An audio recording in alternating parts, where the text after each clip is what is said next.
Daniel, hey Jay, how are y'all? Did y'all enjoy lunch? Yes, thank you. Yes, very hungry.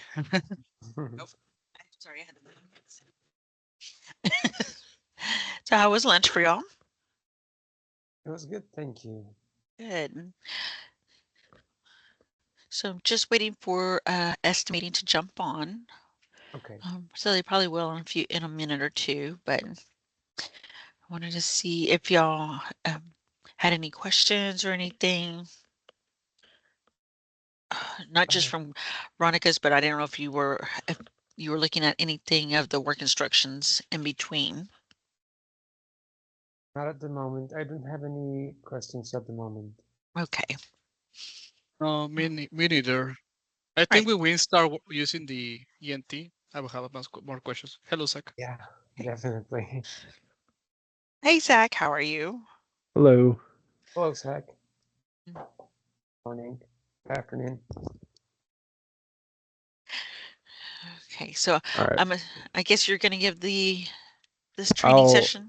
I'll do like the first 15, 20 minutes, something like that. Okay. And then we'll bounce around. So I'll start and then I'll pass you guys off to Bob. Then Bob will pass you guys off to Angus. So you can kind of get the, you know, three different perspectives of estimating. But really I'll try to keep this not so much about how we estimate and all of that, more so how estimating relates to the CS role and kind of what we look for from CS and that type of stuff. I Because see. there's a lot of nuance I can get into that you really don't need to know. So, all right, let me share my screen.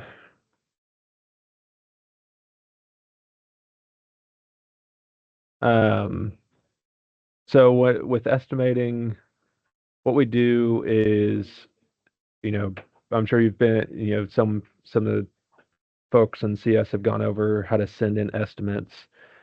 Um, those estimates are sent to the estimating inbox, which is just estimating at markingsystems.com. And that's a shared inbox. So the three of us have access to it and Kay as well, because she helps with some of this with the outside vendor stuff. But we'll go in here and this is where, we'll take your email. You've got drawings attached, um, maybe some notes about what they need, or, you know, sometimes you might have a long email chain. There might be you went back and forth with the customer. We like to have, since you've already had that conversation, is that you kind of recap that information, what we need to know, um, in the email that you send to us. Then that might be, you know, they told you what materials, or they told you a size, or, hey, we want the same materials as this other part you make for us. Any pertinent information that they give you, we'd want you to uh, put in the email to us just to help us. And maybe you might also want to add notes to the actual physical quote, especially if they say this is similar to this other part number. It's good to put that in the quote, the ENT, um, in here, so that then production gets that information as well. So when you're setting up quotes and you're attaching files and putting notes, you got to think, um, you know, downstream of you. Kind of you're the start estimating. We will put in the information for production so they know how we need to run this. Um, but then some of that information's got to make it downstream to the planning department and the art department.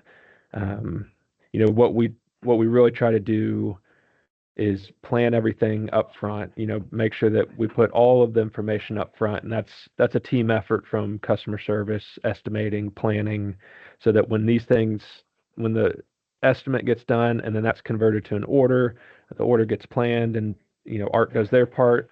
Then when it goes out into production, the goal is that nobody has to make a decision, right? They know what to do. They don't have to make any decisions or try to guess at what they need to do. So that's where, it customer service estimating, we're it's important that we give all that as much information to the team as we can, so that they know what needs to be done. So I'll show you. So this is kind of where we get, we still work in two places. So we have the estimating inbox that CS will send the estimates to.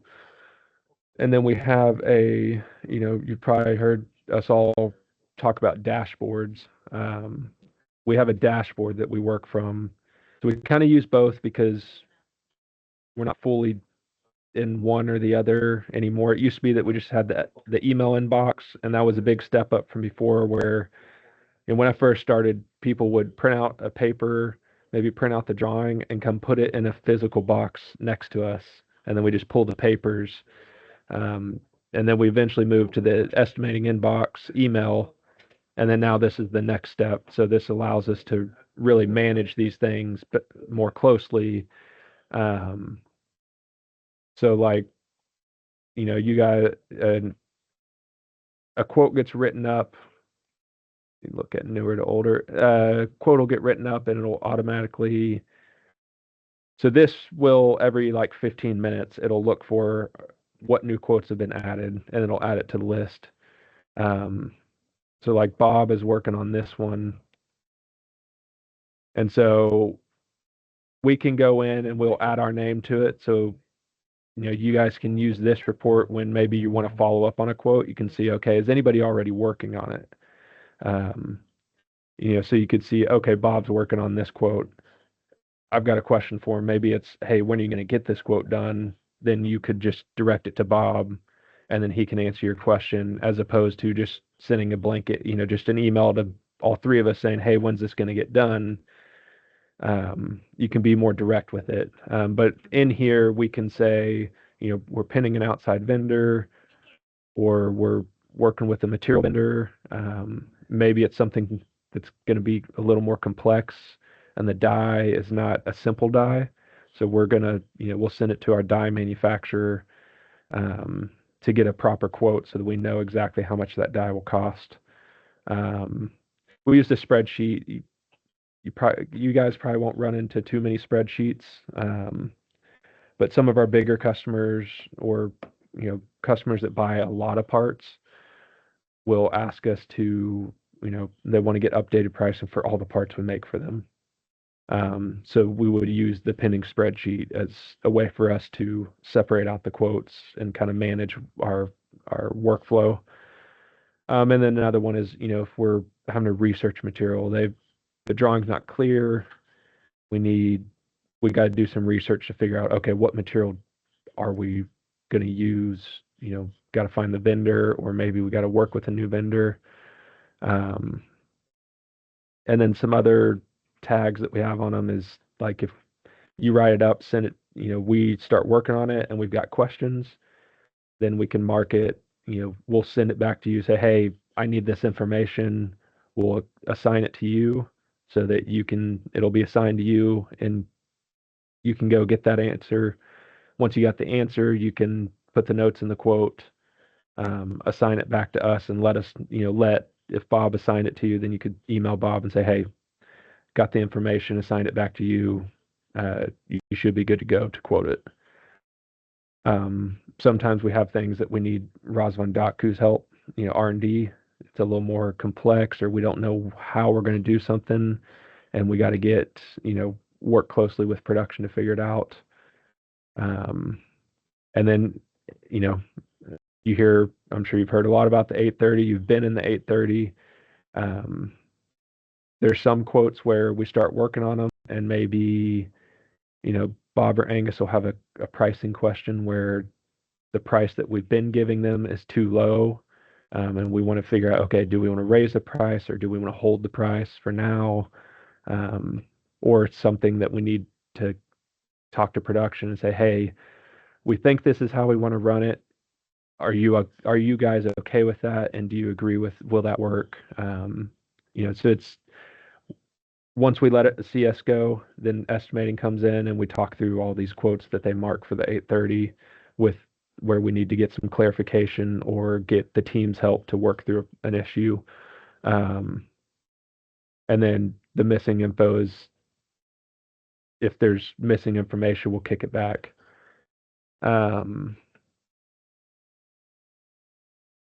Let's see.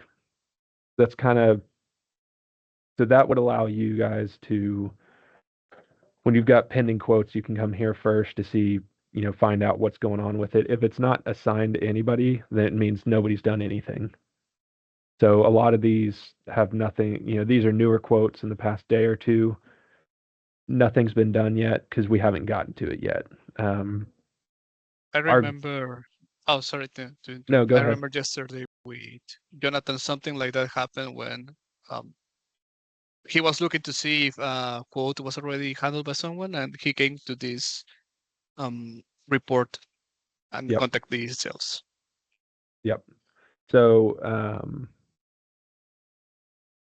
we try, our goal in a perfect world, we'd turn quotes, normal quotes, easy, normal quotes that don't require us to go to outside vendors or anything like that in a day or two. That's not happening right now. Um, Probably we're more in the 3-day range on average, with some stuff lingering longer than that. We're having a weekly meeting right now to try to clean some of this stuff up and clean up our processes so that things flow better. And a big part of that is, the information that CS sends us. We're finding that a lot of quotes would get sent to us with not all the information we needed. I don't know if LJ has shared I think we have a checklist of, Johnny shared it with them yesterday. okay, yeah. So there's a checklist you could use in the beginning to, you know, kind of help remind you of the things that we need when they're sent in. But that's the biggest thing for CS is sending in quotes with all the information, because we won't look at it right away. We'll look at it a day or two later, and then we'll ask questions if we don't have all the information. So it just delays it more and more. So it's important that, and it'll never be perfect, and we don't expect it to be, because sometimes it may look like you've got all the information, and the drawing looks really complete, but then it's they've have some spec or something that's not clear, and it's to the untrained eye, you might not catch that, and that's okay. But to the best of your ability, we'll want you to um, provide us all the information, or try to upfront ask for that information from the customer where you see things are missing. Um, has anybody gone through reading an engineer drawing with you? No, I think that's going to be set up during usually Patrick does that during the quality session, and they have quality at 2 o'clock today. Okay. Well, we can look at a couple drawings just to get you um, a little bit exposure to it. Let's see. Let's find a quote that should have a good drawing.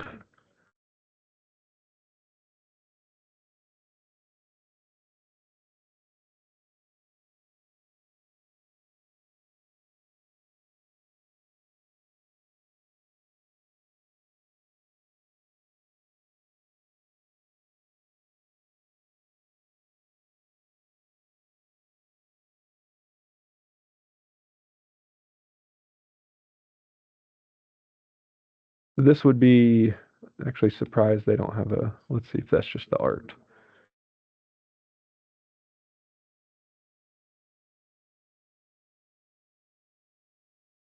Yeah. So this would be a good drawing. So you've got, your outline, it's telling you silver background, blue text, it's defining the artwork. The first file is a color representation of that artwork. And then this is more of a technical drawing. Sometimes some customers will do a technical drawing and an art file separate. Others will have, just one technical drawing with artwork and everything included in the one file. But this would be kind of where you quickly review the drawing, would be on this side where you've got, materials called out. So here it's specifically calling out 2 mil gloss polyester. It's silver in color. And then this is telling you what laminate would go on top of that. So you've got a polyester with a laminate on top to protect the ink. And then, they're telling you they want them in packs of 100 labels per pack.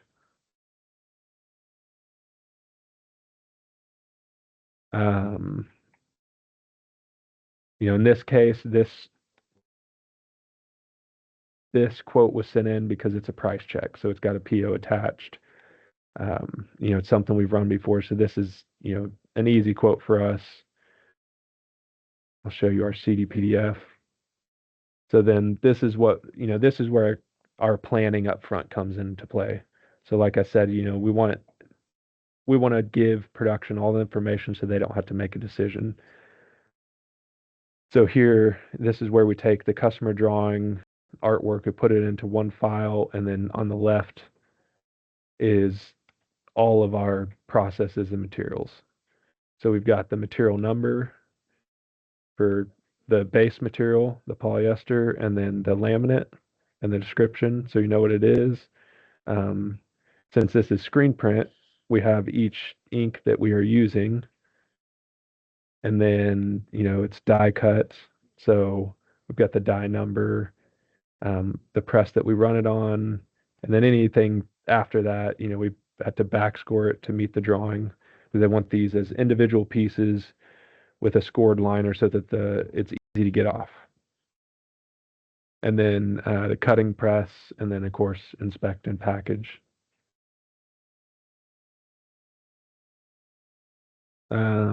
Let's see. And so we have two views of the dashboard. We have this one that is more of a list view, and then the estimating dashboard, you can more easily drill into different categories.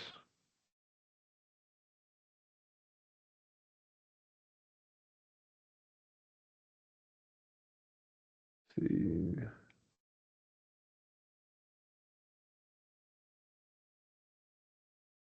So like I could come in here. So like if you guys needed to look at quotes that are assigned to yourself, you could come in here and look at only what's assigned to you. I could look at mine. I've got a couple things that I'm working on. So I can look at that, or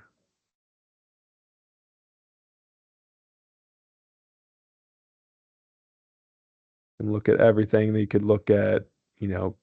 For us, we can look at the different categories to help us, manage all the different things we're working on. For Kay, since she's doing all the outside vendor stuff, she can come in here and see all the quotes that are waiting on vendors to get us a price. So it really helps us drill down, and it can help you guys drill down into any quotes you're looking for and trying to see what's going on with them.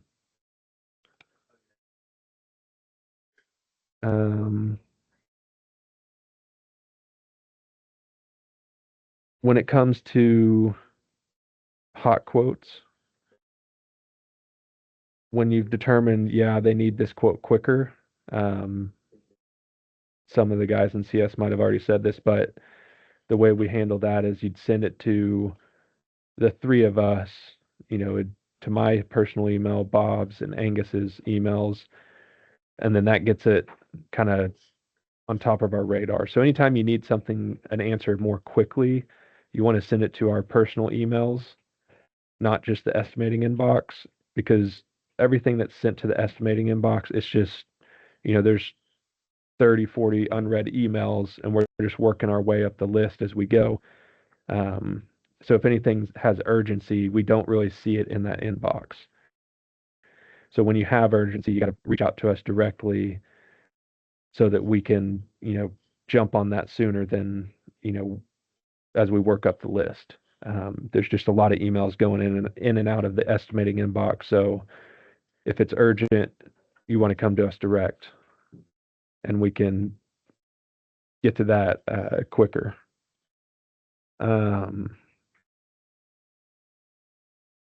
Let's see, just trying to think of anything else that might help you guys before I pass you off to Bob.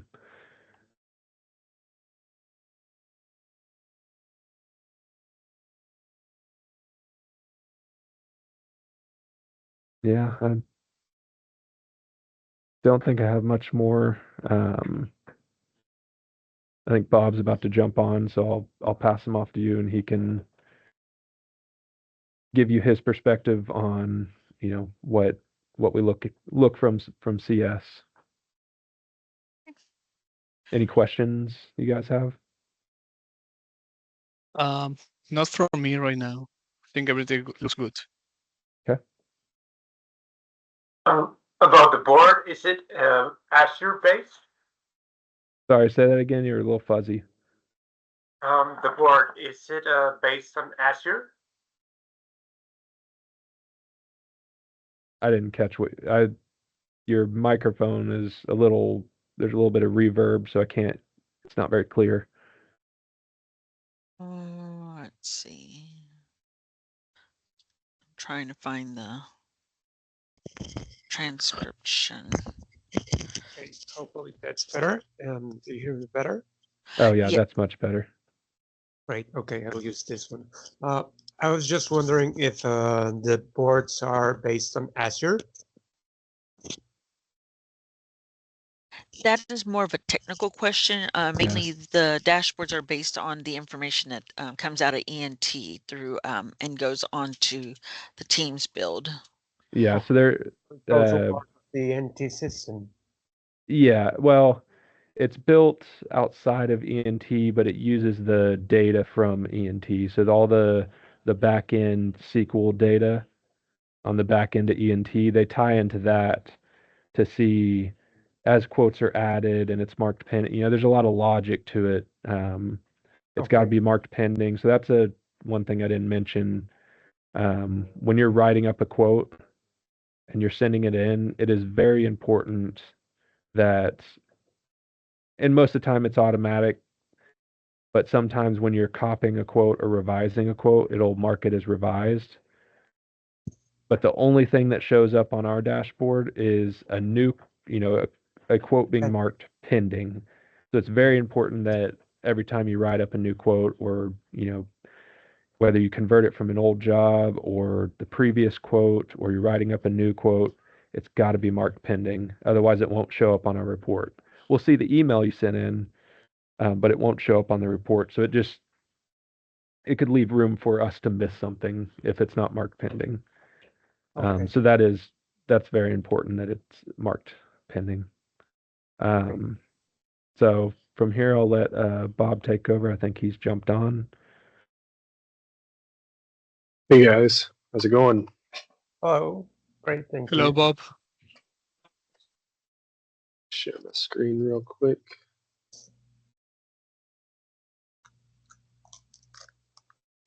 All right, so this is my view of ENT right here.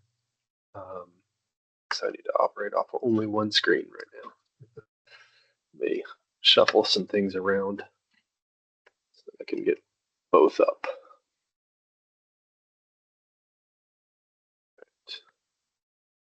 So,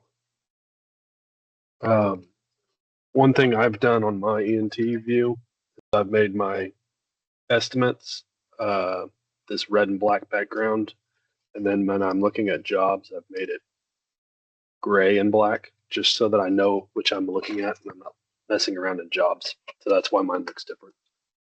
You might find that works good for you, might not, but it is always an option. So I guess what I can take you through is sounded like Zach covered a lot.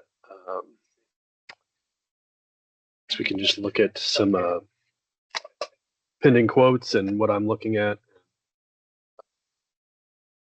See if there's any issues that I pop up with what's been sent, what I'm looking for as I get into a quote. So let me go to all open items, go down our list to where some of the older stuff. have a question. I just want Sure. to make sure I'm understanding correctly the estimates department, because this is the first time I have worked with an estimates department, and never in another company I have heard about it. So basically, you are the ones that receive our codes, right? And you are the ones that go into you follow up the quotes. Is that correct? No, we would not. The follow up on quotes would be you guys' responsibility after they're sent. So you guys are going to send us the customer's drawing that they've sent you. And after you've written up or you will start the quote in ENT and then send the email to the estimating inbox, which will then Mhm. put it on this list for us to work on. We will determine the best way to run it to get the best price, input all the materials, adhesives, inks, whatever it may be, all the processes. We will determine the price. We will send it. You will be copied on that email with the quote. And then, LJ, correct me if I'm wrong. Typically, you guys then re-forward that email again, the PDF. Yes, so basically not really re-forward. So once estimating sends out the quote, we go back to the original email that the customer sent requesting the quote and attach the quote back to that one and send it to them. Just to make Okay. sure that they receive it. Because sometimes if it comes from our estimating email, it may go to their junk folder, or they just ignore it for whatever reason. But when you reply back to their original email, sure you've gotten them the quote and that they've received it. And it's a follow up Okay. reason to talk to them. Okay, thank you so much. That was a lot clearer. That was a little bit fuzzy in the process, but thank you. So we're going to look at this one right here. This looks to be a rerun. So I'm going to search it real quick.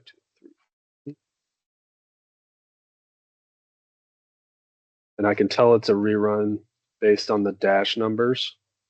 Each time a new quote gets made, it gets a dash and then a new number on the end of it.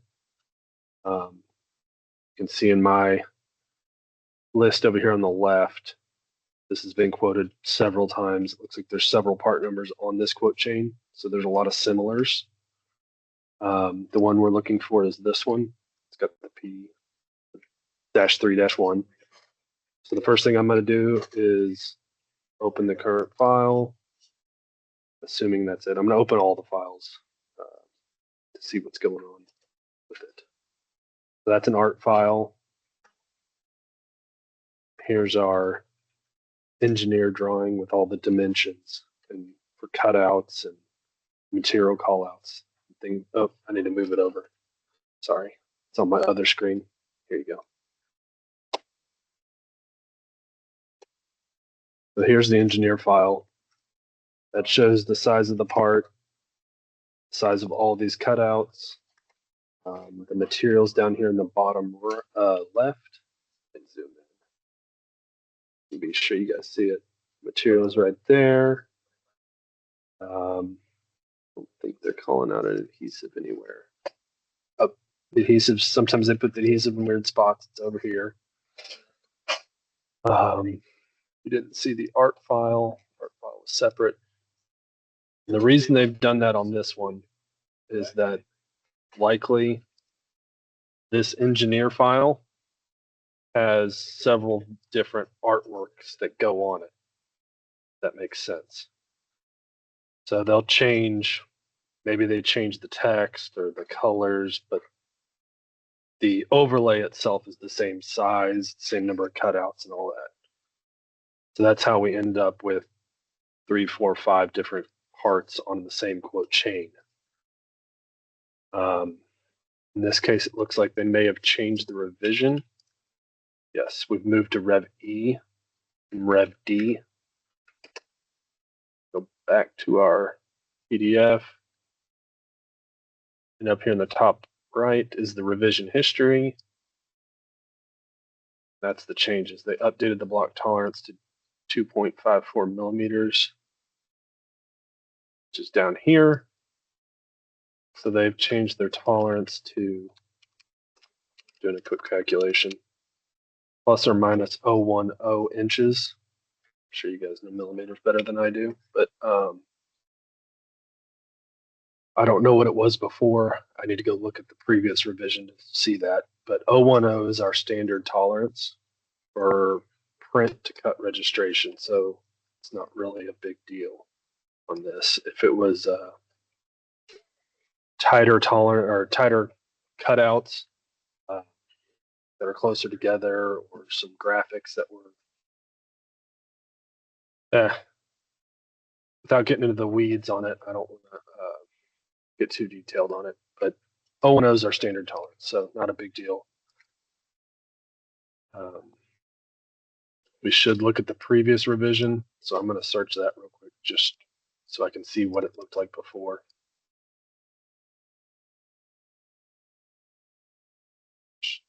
Rev D.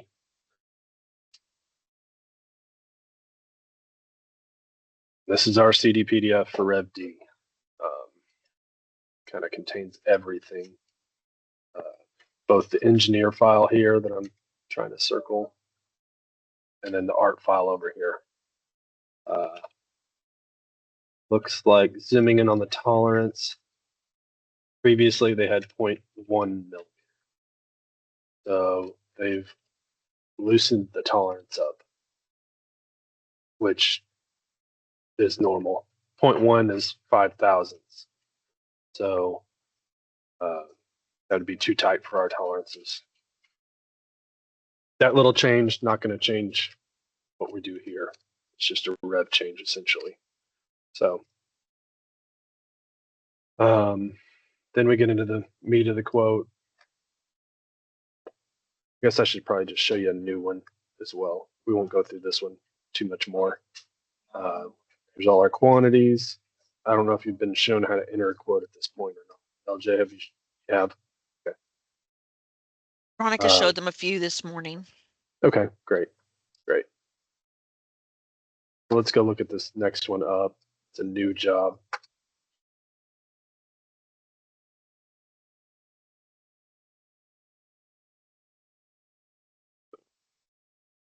Images.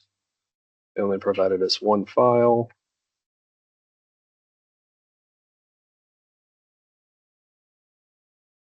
There's a cover page.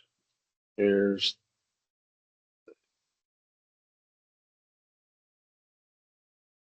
so this one has everything. A con for a polyester with a. I'm gonna take that as a laminate on top. Not a big deal. They do want UL recognized and CSA certified, which this customer wants that on everything. So I know what to do here. Very familiar with Delta.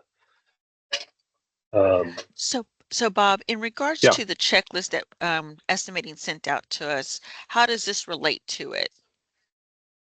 All Is these that the? I'm not sure if I've seen the most recent version of that. I've only seen it once or twice.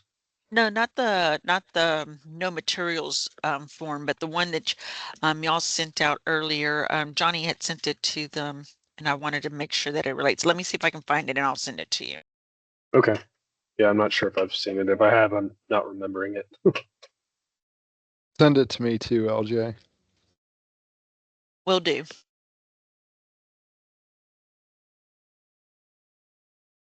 So while she's doing that, it's on my other screen. You won't be able to see this. I'm gonna look up the quote number in the estimating inbox.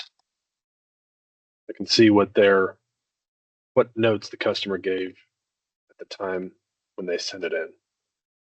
I'll pull it up. Big. All right. So they just said, send me a quote from 250 to 1,000, and took a screenshot. Not a whole lot of info there, but we will always look at the email chain. One thing to note is if there is a lot of back and forth emails trying to figure out what to quote prior to the quote being entered, and you know what needs to be done, try and summarize, if you can, what's further down in the email chain.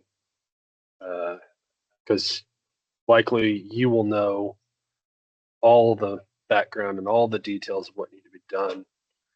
And if we have to read through 30 emails, we may miss something and quote it incorrectly. So any details you can give us about how to quote it. The customer says they want a certain finish or they want 2 different options. Just put that in the email when you send it in the inbox. That way it's all up front and we don't have to go through a ton of emails to try and determine what you need to actually do. That's part of what we've tried to clean up with estimating as well, is getting things concise and making it quicker for us to be able to determine how to quote things. So just a little tidbit there. But let's see. Okay, I You guys just have any? I guess I can pull that list up right quick. Let's see here.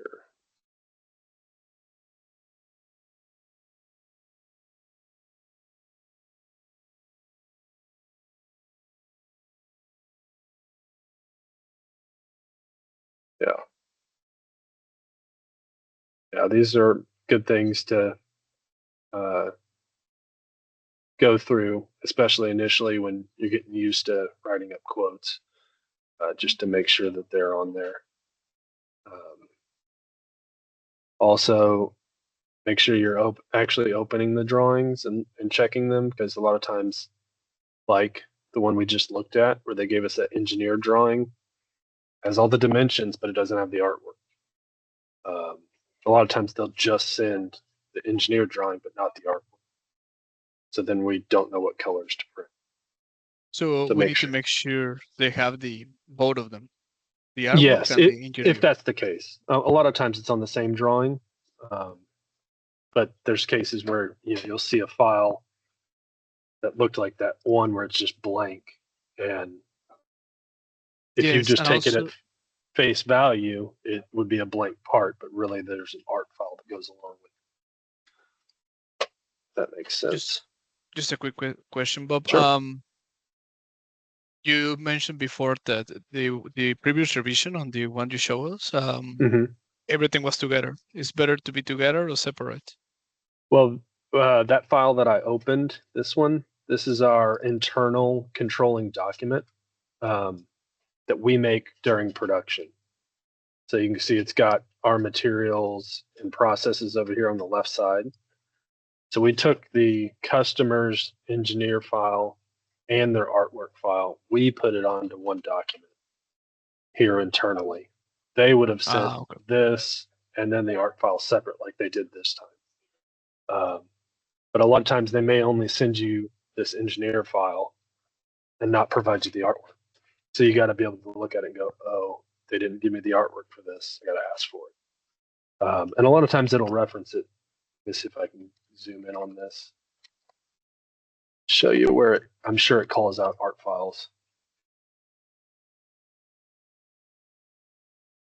for print. A lot of times it'll say, please reference whatever file for print. Yeah, for actual artwork, see artwork file 16597. Da, da, da, da. So if they didn't give you that file, then you got to ask for it. Does that make sense? Yes.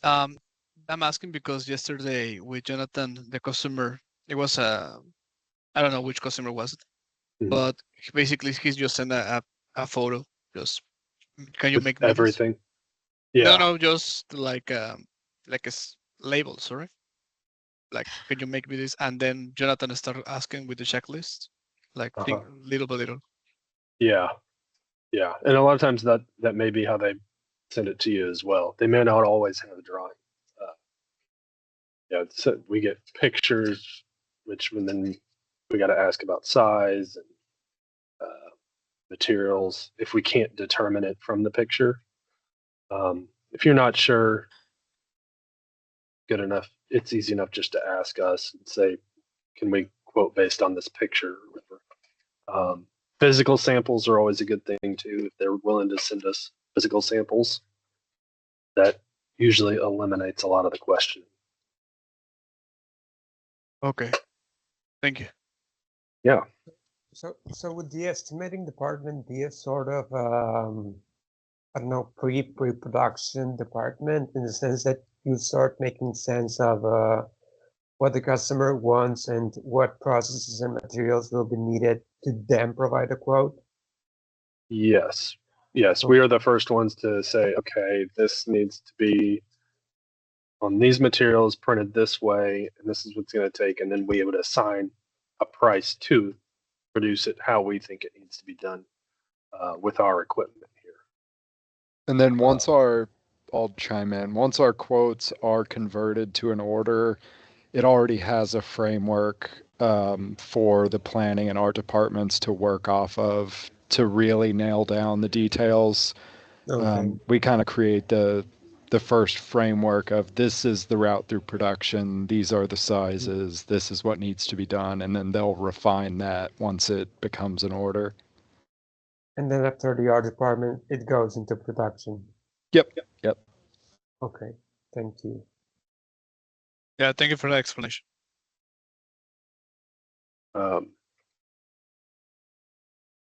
Any other questions? I'm about to pass it off to Angus. I've overrun my little allotment.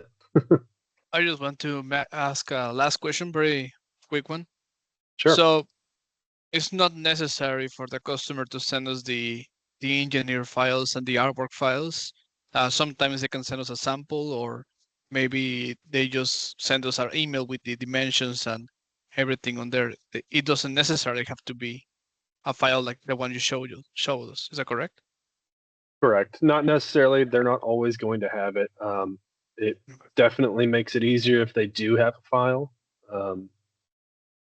Whether it's usable or not for production, that's another issue. But some people scan an engineered file and send it to us, which is fine for quoting. But when it comes to production, we need usable files. Line art vector files is what we would call it. A scan is not good for production because especially if there's internal cutouts, getting those exactly right can be tricky.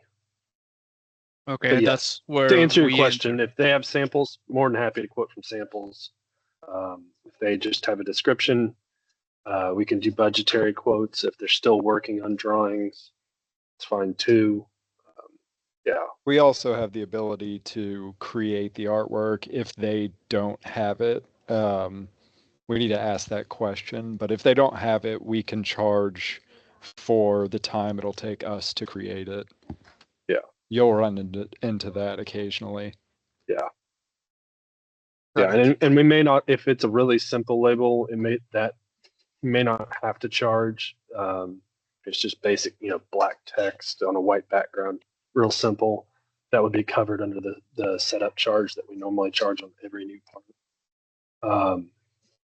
But if it's something more complicated where it's 5, 6, 7, 8 colors or gradients, then that's where we get into some real hours for the art room time to recreate the files.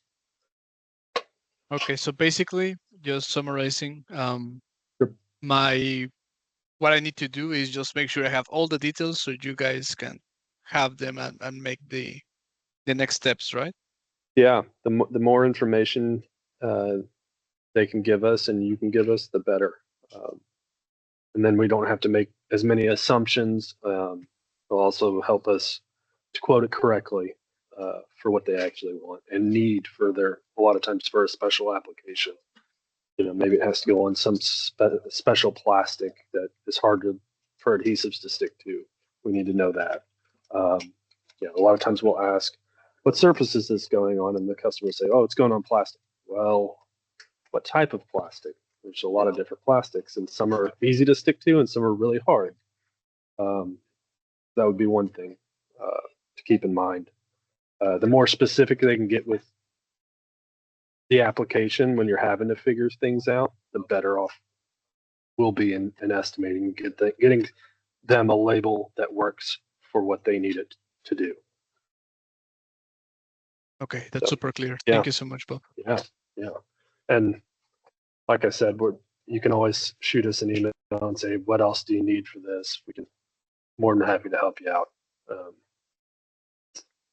Not usually we can look at it in a couple minutes and figure out what else you need to ask.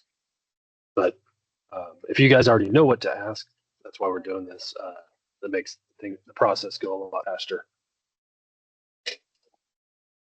So with that, I'll pass it off to Angus. Good talking to you guys. Thank you. Thank you.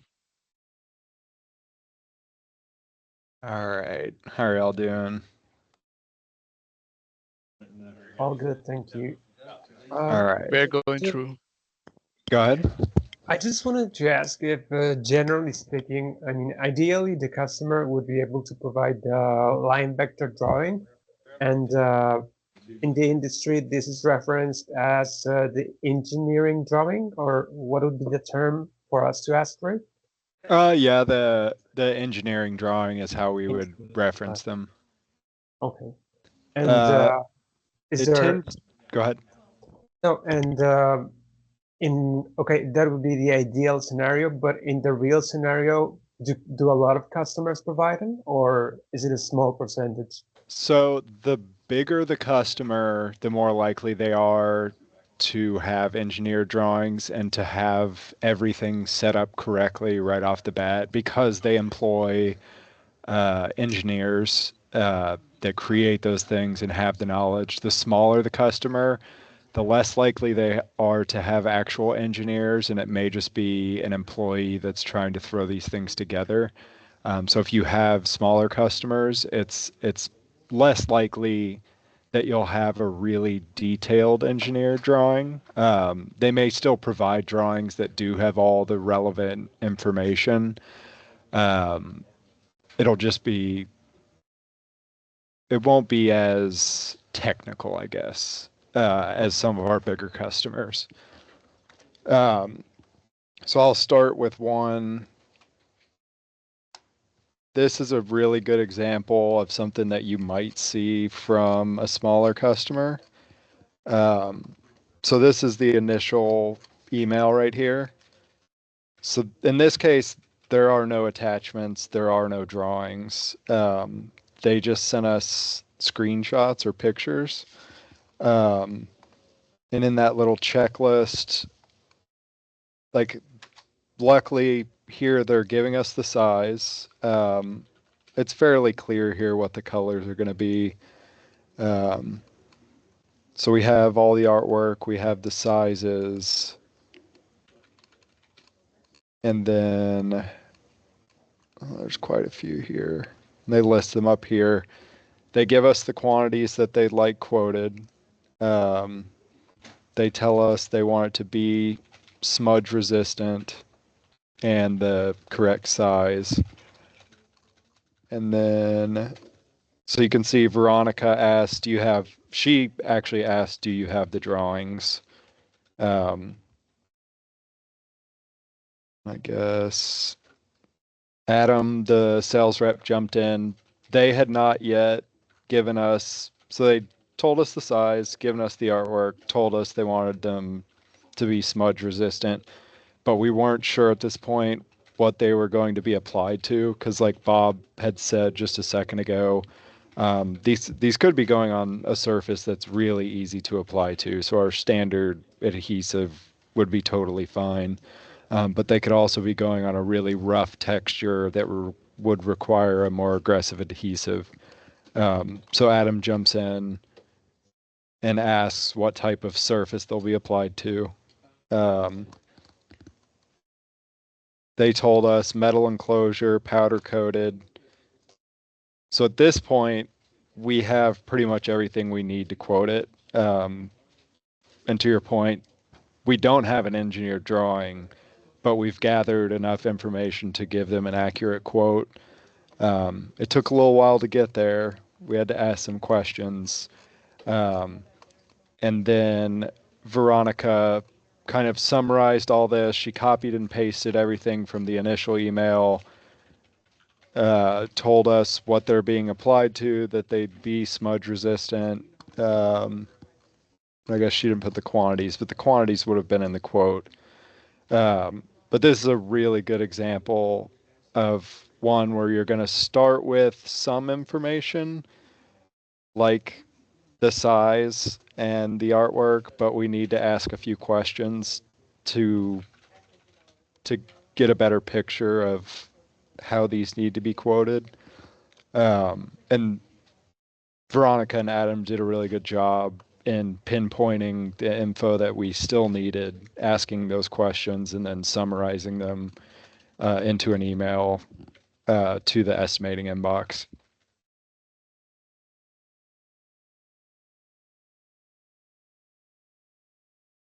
And Got it. another, I think I heard someone mention the importance of asking for quantities, but just to highlight that, in this case, what were they? I think they asked for like 1 to 100. Yeah. But you're going to run into it a lot where a customer will send you, let's say they send you an engineering drawing and it's got all the info and they'll just say, please quote this.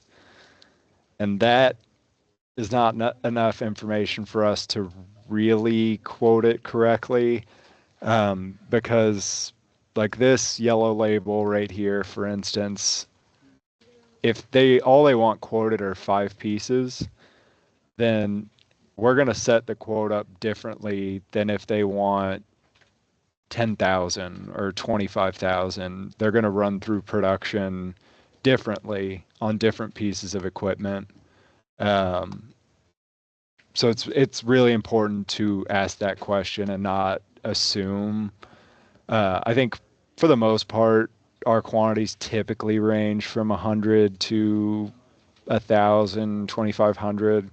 But we also have customers that only order 1 to 5 labels at a time, and we have customers that order 50,000 or 100,000. So to really give them the best price, it's important to know. They may occasionally, if you ask them, they'll say, I don't know, just quote price breaks. We still would like to nail it down a little bit if they can give us some idea of, hey, what does your usage look like? Or what's your EAU or estimated annual usage? That can give us, that can at least narrow it down a little bit, to make sure that we quote the right quantity from the get-go. That also eliminates the possibility, which we don't like to do this. I mean, we're more than happy to, but we'll get quotes. Customer will say, hey, quote me 100 pieces. And then we get it all ready.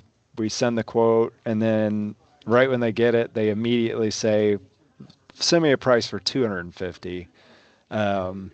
So it eliminates that. If they don't give them up front, we ask them, then it minimizes the chance that it'll have to come back to estimating a second time to add another quantity that they were expecting to see. They just didn't tell us.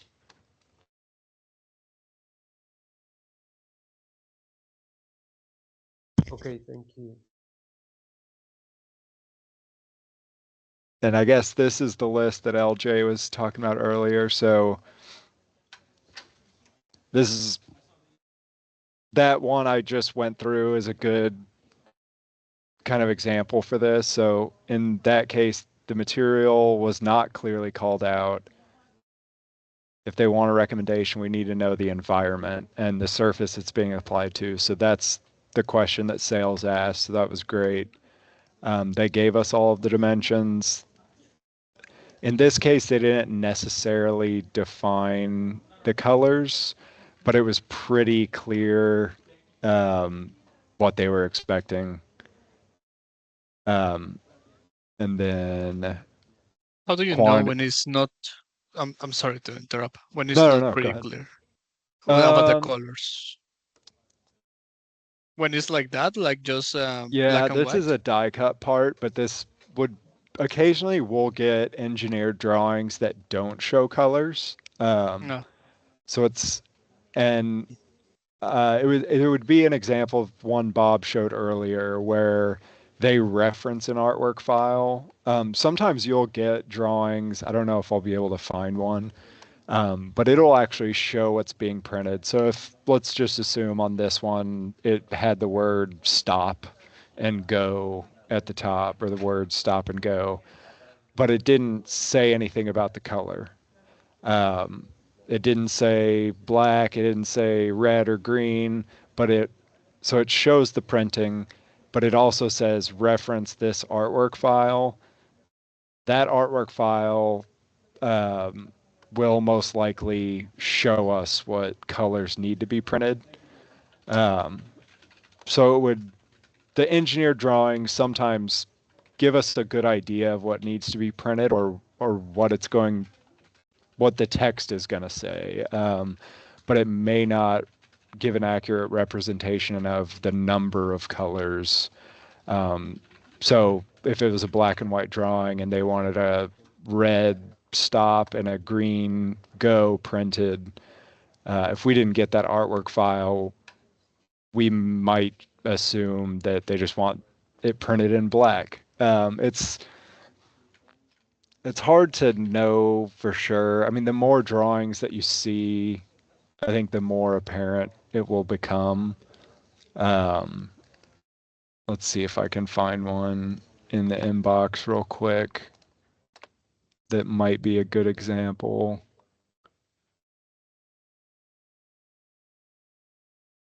The most recent quote that had an issue like that would be one of mine, Angus, if it was isomatic. If you want to show them one of those, I can give you the quote number. What's the quote number? It is 205349-1.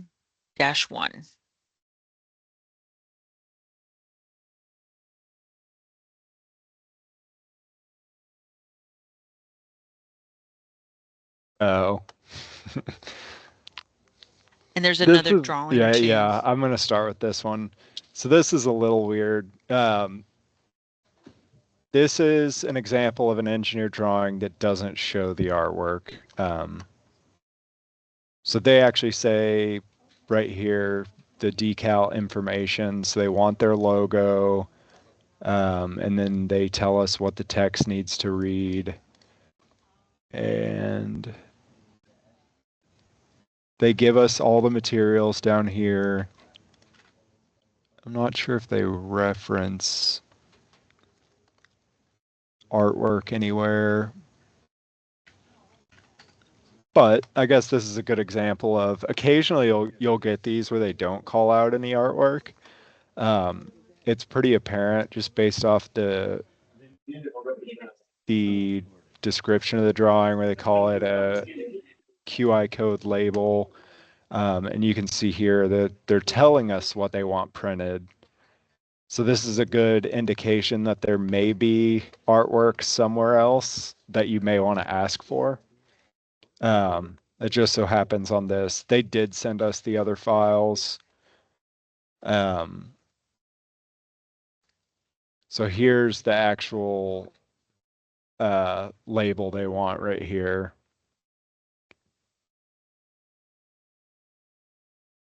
And then,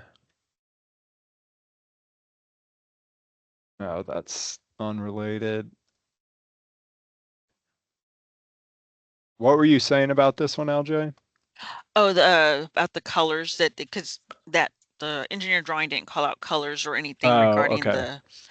what it had noted at the bottom, but on this the artwork file, it actually called out the color. Oh, yeah. You can see here, this one says one color.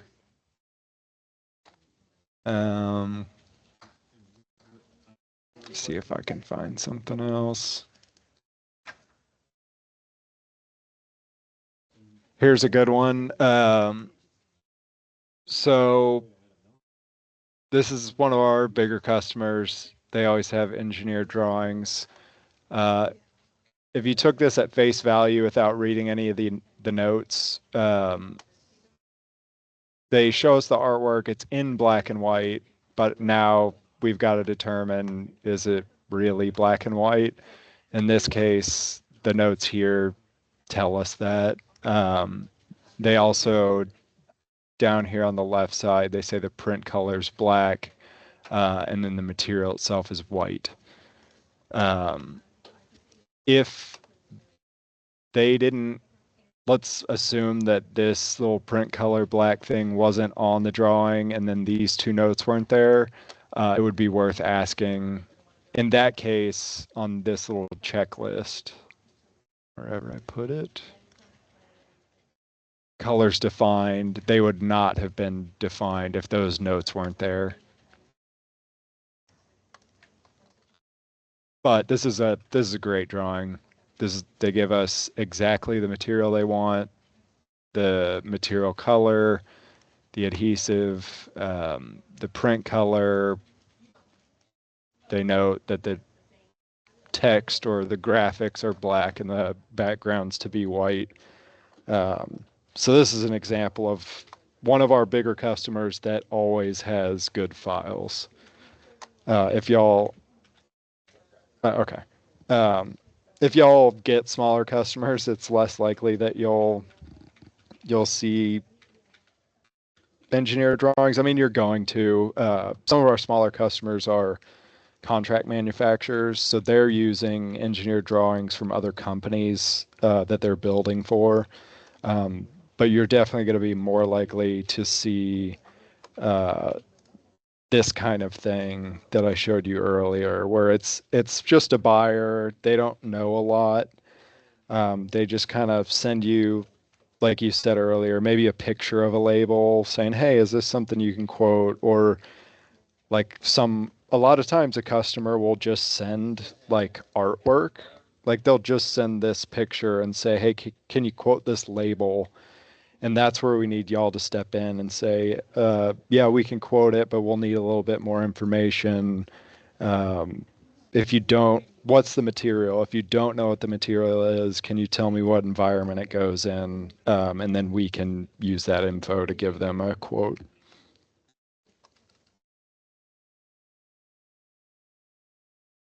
Zach told me to go ahead and wrap this up. Do y'all have any questions? Not at this point. Pretty clear. Thank you very much, Angus. Yep. Yep. Nice to meet y'all. Nice to meet you too. Same. All right.